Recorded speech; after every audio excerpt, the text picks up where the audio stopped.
Sizlerden ikisi soru cümlesi olması koşuluyla 10 tane cümle isteyeceğim. Ve arkadaşlarım bu 10 cümleyi kartlara yazacaklar.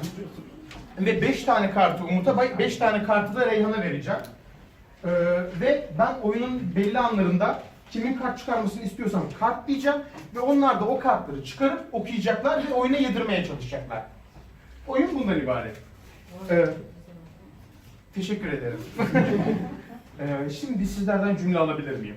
Atasözü olur, sık kullandığınız cümleler olur. Bir kartları hatırlatayım. 5 dakikaya oradayım. Yo sıcak. Ne dedin sen? Terli terli su içme. Ben seni çok seviyorum. O ne la öyle? Besle kargaya oysun gözünü.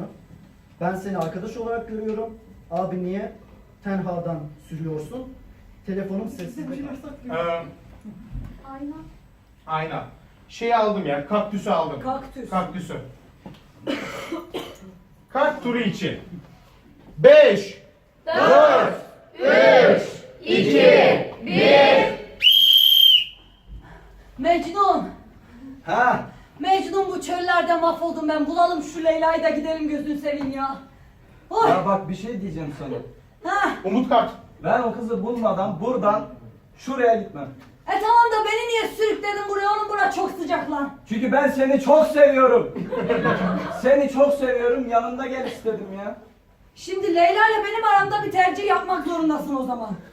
Çünkü ben gerçekten devam edemiyorum. Bu çok yorucu bir yolculuk. Reyhan kart. Her yanım kum oldu be. Üf. Çöle düşen kuma katlanır. Ne? Telefonum da sessizde kalmış. Kaybettim, bulamıyorum. Yok telefon Dur bakayım. çıkıyor. Yok bulamıyorum. Ne yapıyorum bulamıyorum. Düşürdün sen onu. Hayda. Umut kart.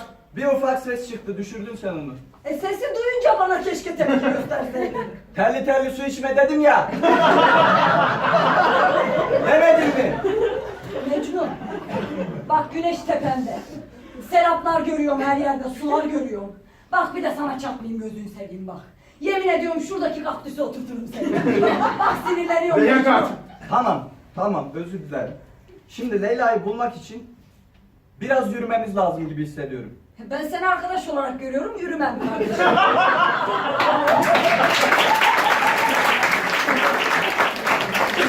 Bak lan, daha deleceğim. Şirin beni bekliyor. Öyle değil Ferhat bak.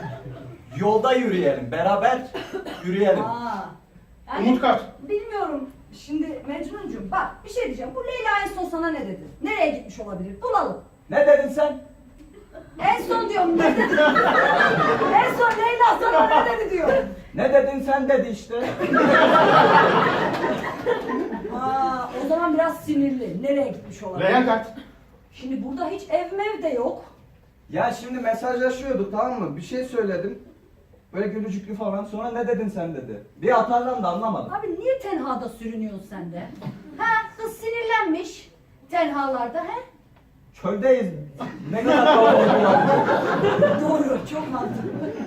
Şimdi bu Leyla kendini gömmüş olabilir mi? Sonuçta Yani- burada Umutlar. sadece kum kaktüs var, hurma var.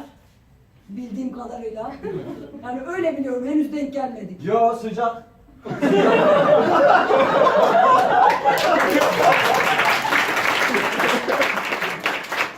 Evet, kesin sıcağa saklandı. Mecnun senin kafana güneş geçmiş olabilir mi? Olabilir. Reyhan kart. Kesin öyle Olabilir. çünkü. Şey yapalım mı o zaman Ferhat? Gidelim önce dağa delelim sonra gene deneriz şansımızı. O ne lan öyle? Daha mı deneyeceğiz ya? Allah aşkına Mecnun saçmalama ya. Tamam Sen- Ferhat'ın da daha deneyecek kadar da düşmedim. Sen az önce demedin mi ya dağa deleceğim dağa gidip diye? Öyle mi dedin? Umut kart. Hayda. Ben ne dediğimi bilmiyorum Mecnun. Bak güneş geliyor bak. Bak gerçekten biraz daha bu kızı bulmazsak ben seninle evleneceğim. 5 dakikaya oradayım hadi düğüne gidiyoruz.